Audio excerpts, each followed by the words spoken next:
Piles home remedies, do they actually work? Piles के लिए जो घरेलू इलाज है ये कारगर है या नहीं? ये बहुत कॉमन समस्या है और ये बहुत कॉमन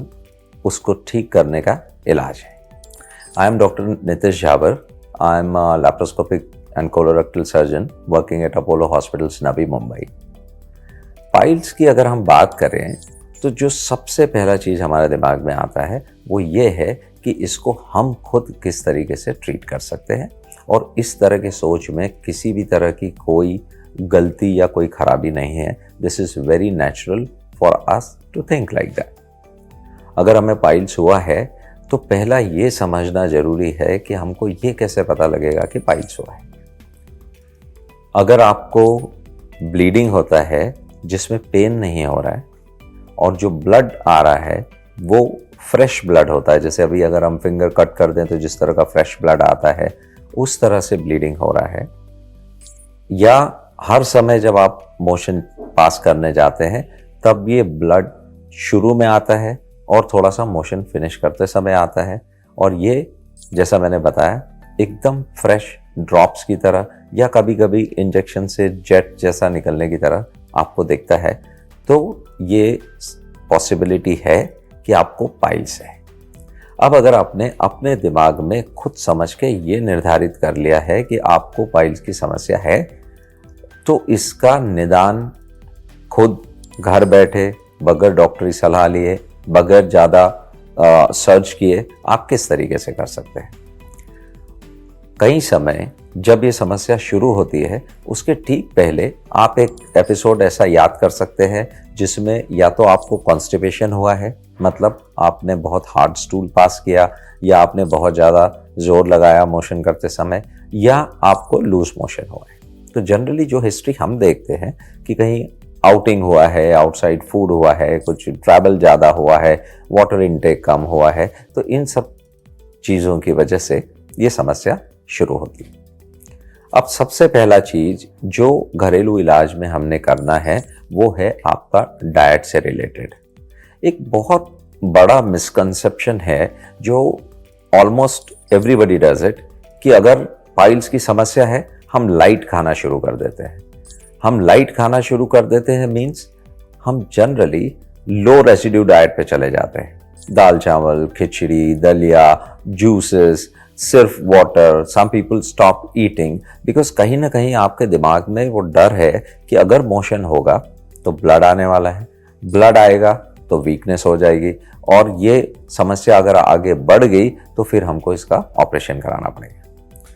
ट्रस्ट मी, शुरू में अगर आपको बहुत छोटा हिस्ट्री है जब इस तरह की समस्याएं शुरू हुई हैं तो डेफिनेटली आपको सर्जरी की ज़रूरत नहीं पड़ेगा। तो even if you consult a doctor that is fine, but if you don't want to do it वो भी ठीक है। अब अगर आपने डाइट में चेंजेस करने हैं जो इसके लिए सबसे ज़्यादा ज़रूरी चीज़ है, तो बेहतर है कि आप जो रेगुलर डाइट लेते रहे हैं, जो आपके लिए रेगुलर है, जो आपको एक प्रॉपर मोशन की फ्रीक्वेंसी देता रहा है पिछले 3-6 महीने में, साल में, वही आप चालू रखिए, उसमें चेंजेस मत करिए। थोड़ा सा फाइबर्स आप बढ़ा सकते हैं कि डाइट में फाइबर ज़्यादा लेना है। अब हम हमेशा ये बोलते हैं कि आप फाइबर ज़्यादा लीजिए, लेकिन आपको तो नहीं समझता है कि किस फूड में कितना ग्राम्स फाइबर है और आपको कितना लेना है। तो जनरली अगर आपका वज़न अराउंड 60 kg के आसपास है, आपको 25 to 30 ग्राम्स ऑफ फाइबर्स लेना है। अब पता कैसे चलेगा कि किस फूड आर्टिकल में कितना फाइबर है, तो आप उसके लिए गूगल सर्च कर सकते हैं, उस पर्टिकुलर फूड का ग्राम्स में क्वांटिटी डाल के एक्चुअल फाइबर कंटेंट निकाल सकते हैं। अगर आपने इस मात्रा में फाइबर लिया है दिन में, सेकंड इम्पॉर्टेंट चीज़ आता है कि आपको पानी का इनटेक अच्छा रखना है। अब वाटर इनटेक जनरली एक हमारे दिमाग में एक अनुमान रहता है कि मैं ज़्यादा पीता हूँ, मैं कम पीता हूँ, लेकिन उसकी कोई मात्रा निर्धारित नहीं होती है। तो अगर आपको उसको फिक्स करना है, अगर आप कोई फिक्स जगह से अपना या किसी पर्टिकुलर बॉटल में रख के और उस पानी को लेना शुरू करते हैं, तो आप एक्चुअली जो वेकिंग आवर, जब आप जागते हुए समय है, उसमें करीब करीब 3 लीटर से अगर ज़्यादा पानी आप पी लेते हैं तो वो आपकी स्टूल को सॉफ्ट रखने के लिए पर्याप्त है। अगर आप ऐसी किसी एक्टिविटी में इन्वॉल्व हैं जहाँ पर बहुत ज़्यादा स्वेटिंग होता है, तो उस वाटर लॉस की सिचुएशन में आप वाटर का जो कंजम्पशन है, पानी पीने की मात्रा बढ़ा सकते हैं। खुद कैसे पता लगता है कि हम पानी बराबर से ले रहे हैं कि नहीं, या हमारे शरीर की रिक्वायरमेंट वो पूरी कर रहा है कि नहीं? एक चीज़ रहता है कि अगर आपको ऐसा लगता है कि टंग थोड़ा ड्राई हो रहा है, ज़बान सूख रहा है, तो आपका वाटर इनटेक कम है।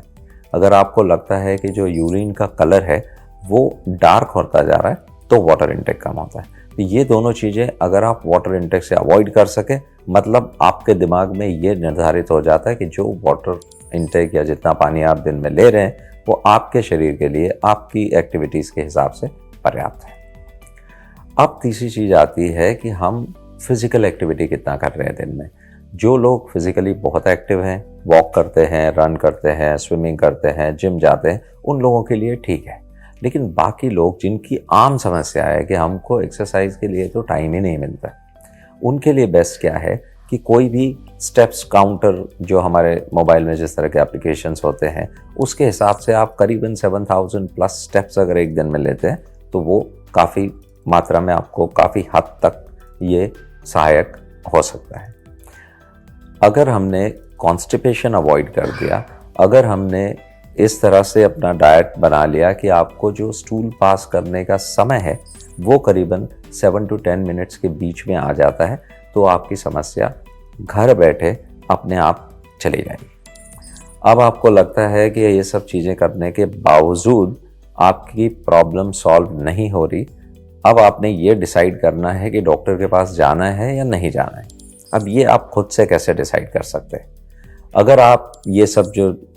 चीज़ें हम बता रहे हैं वो आप करीबन से 2 और 3 वीक्स तक कर चुके हैं, और अगर ये किसी तरीके से हेल्प नहीं कर रही है, तब आपको डॉक्टर को विजिट करना चाहिए। सेकंड चीज़ ये है कि पाइल्स का जब प्रॉब्लम होता है तो हम उस एरिया को देख नहीं सकते। तो अगर आपको ये देखना है कि एक्चुअली वहाँ क्या हो रहा है, कुछ सूजन वगैरह तो नहीं आया हुआ है, किसी जगह पे कोई कट तो नहीं लग गया है, कहीं से ब्लड के अलावा और कोई सिक्रीशन तो नहीं आ रहा है, तो इसके लिए बेस्ट चीज़ रहता है कि अगर आप अपने मोबाइल में सेल्फी मोड पे टाइमर और फ्लैश, ये दोनों चीज़ें ऑन करके रखते हैं और लगातार 3 या 4 दिन तक एक फ़ोटोग्राफ लेने का कोशिश करते हैं जो थोड़ा सा क्लियर हो, तो उस दौरान अगर आपको ऐसा लगता है कि कोई फ्लैशी चीज़, कोई मांस का टुकड़ा जैसा कोई चीज़ मोशन करने के बाद बाहर आता है, या जो ब्लड का क्वांटिटी है वो काफ़ी ज़्यादा हो गया है, या अगर आप ब्लड टेस्ट रूटीनली करते हैं और आपको ऐसा लगता है कि आपका हीमोग्लोबिन ड्रॉप हो रहा है, जब आप ये फ़ोटोग्राफ लेते हैं और आपको पाइल्स के अलावा वहाँ पर कोई सूजन या किसी तरह का कोई छोटा सा घाव जिसमें से कुछ सिक्रीशन आ रहा है वो सब दिखता है, तब करेक्ट समय है कि आपको डॉक्टर के पास जाके ये निर्धारित करना है कि डायग्नोसिस पाइल्स है या नहीं, और इस जो आप कर रहे हैं घर बैठे उसके अलावा कोई दूसरे ट्रीटमेंट की ज़रूरत है कि नहीं। अगर हम कंक्लूड करें, 90% ऑफ द पेशेंट्स जिनको पाइल्स की समस्या कभी कभी होती है, उनके लिए घर बैठे इलाज करना काफ़ी कारगर चीज़ है और इससे काफ़ी हद तक आपकी प्रॉब्लम सॉल्व हो सकती है, एंड 99% आपको डॉक्टर के पास जाने का ज़रूरत नहीं पड़ेगी। अगर ब्लड लॉस के साथ साथ वेट लॉस हो रहा है तो आपको डॉक्टर के पास इमीडिएटली रिपोर्ट करना चाहिए। कुछ फूड आर्टिकल्स ऐसे रहते हैं जिसमें आप जनरली ये ध्यान रखना चाहते हैं कि ये हम खा सकते हैं कि नहीं खा सकते। एक जैसे कॉमन समस्या है कि अंडा खा सकते हैं कि नहीं, एग्स ले सकते हैं डाइट में या नहीं ले सकते, या नॉन वेज खा सकते हैं कि नहीं, कुछ स्पाइसेस खा सकते हैं कि नहीं, मसाला खा सकते हैं या बिल्कुल बंद करना चाहिए। तो पहली चीज़ जो मैंने पहले भी आपको बोला कि अगर खाना आप कम करेंगे तो आपकी समस्या बढ़ेगी। तो अगर आप फूड में स्पाइसेस बिल्कुल ही कम कर देते हैं तो आपको खाना का टेस्ट अच्छा नहीं लगेगा एंड डेफिनेटली आप कम मात्रा में खाएंगे। This is not a good thing to do. कई बार ऐसा लगता है कि अगर हम वो मिर्च या मसाला कुछ खाते हैं तो बर्निंग ज़्यादा होती है और उसकी वजह से कुछ लोग बंद कर देते हैं, but that is not a correct thinking. आप कम कर सकते हैं, उसको बंद करने का ज़रूरत नहीं है।